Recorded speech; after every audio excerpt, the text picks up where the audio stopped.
Welcome to Visceral Review. Here I review movies based on how it made me feel. There are plenty of other review channels where they deconstruct movies explaining the main theme and interesting details. I love that very much. However, what I like to do is immerse myself fully into the movie and share my thoughts on the visceral feeling it gave me.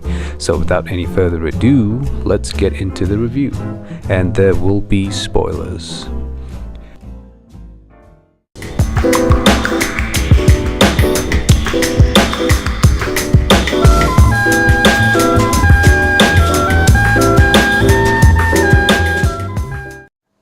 I was very surprised when I saw the review videos right after watching this episode. Maybe for a lot of fans who are just casual watchers of Game of Thrones, this was an entertaining episode. If you felt that way, that's great. I have no problem with that. I wouldn't say I'm a Game of Thrones nut who has read all the books and all, but maybe through numerous explanation and breakdown videos I have crossed a certain threshold. And I might be being too nitpicky, but frankly speaking, this episode was the absolute horse up episode. In my opinion, of course.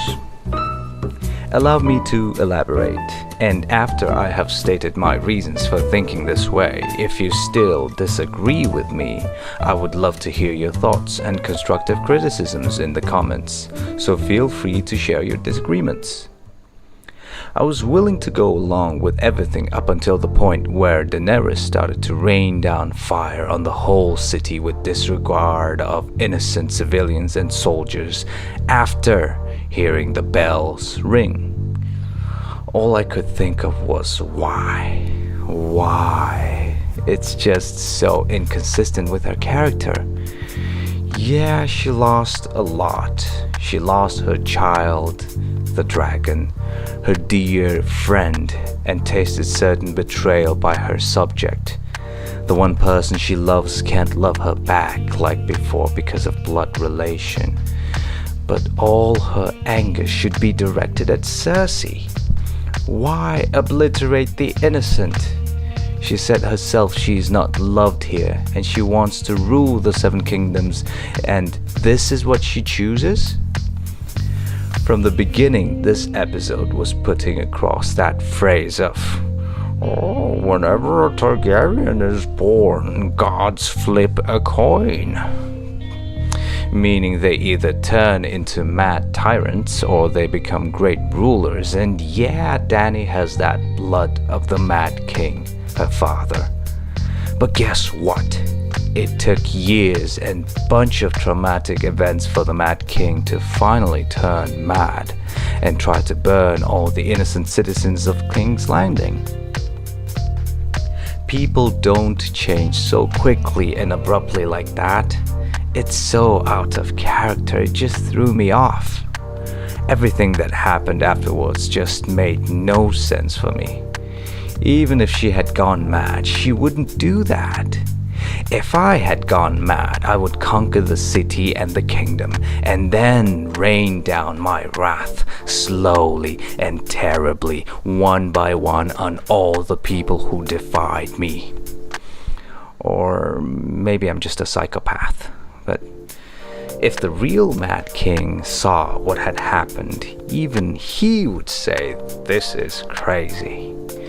No wonder the actress who was playing Daenerys, Emilia Clarke, seemed very unhappy with the direction they took the character. Have you shot your final scenes yet, and are you happy with how things ended? Yes. She didn't say yes. You didn't say yes. Best season ever! It just totally doesn't make sense. Last episode, the weapons and the Iron Fleet almost seemed unbeatable and very dangerous. But what happened? Suddenly, one dragon was enough to decimate the whole Iron Fleet, the Golden Company, the Lannister army, and the whole freaking mass-produced Scorpion weapons. I hate this kind of inconsistency, and it painfully shows how everything is just going how the plot wants to advance.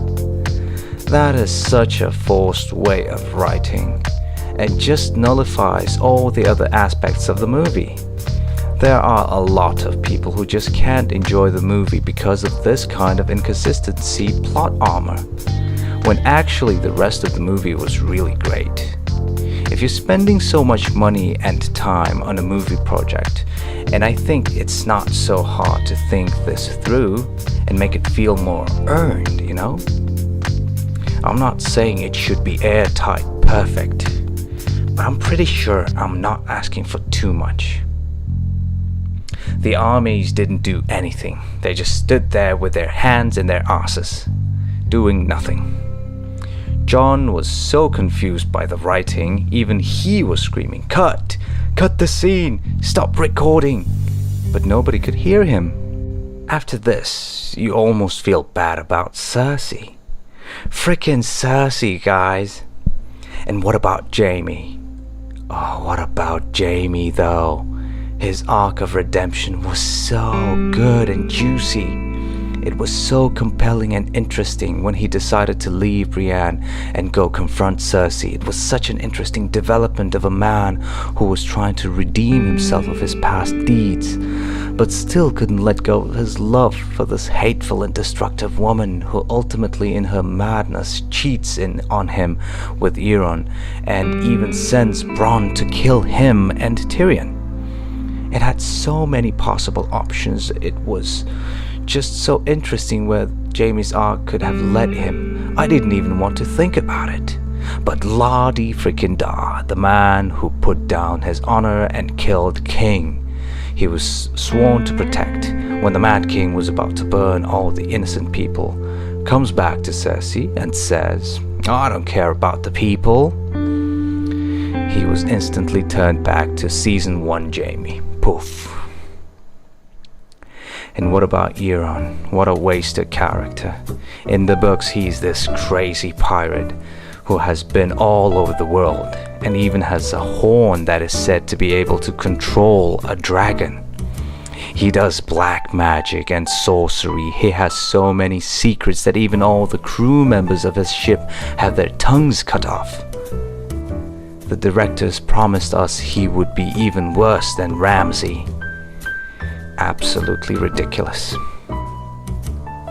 Oh, and we finally got to see Clegane Ball! Yay! But it was not interesting for me at all.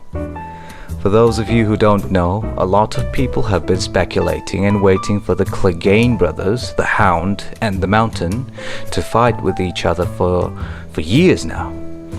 This theory was called Clegane Bowl, and I myself was quite fond of this idea as well. But it was just so forced, and I didn't enjoy any of it. Yeah, we want to see certain things in series. It gives us satisfaction, but when you put it in series just for that event's sake, it's just so forced, and frankly didn't give me that satisfaction at all. Zombie Mountain suddenly stops obeying and kills his puppet master. Cersei was like, "Alright, this seems like a family thing, so let me just scoot around you guys. Here we go, and you guys do your thing, you know." It's almost like the directors were thinking everything is going into chaos, might as well shove in a fan service event in here. The only thing I liked about this episode was when Tyrion went to Jaime and devised that plan and spoke his last words to his brother, who he always cherished. That was a great and touching moment. Tyrion trying to save his brother whom he cared for in the depth of his heart. He would always get out of things clean. But this time he decided to risk everything and lay his life on the line to save the brother he always felt indebted to. It really showed how a small act of kindness from us can mean the world to others. I hate this episode, but I will try to be as fair as possible and give justice to parts that actually worked. The actors, the cinematographers, the artists, everyone who worked to make this episode, this season so spectacularly good looking and sounding, I truly salute you. The professionalism in it was superb. It's just a goddamn shame it was so brutally ruined by the writing. I have no good words for the directors.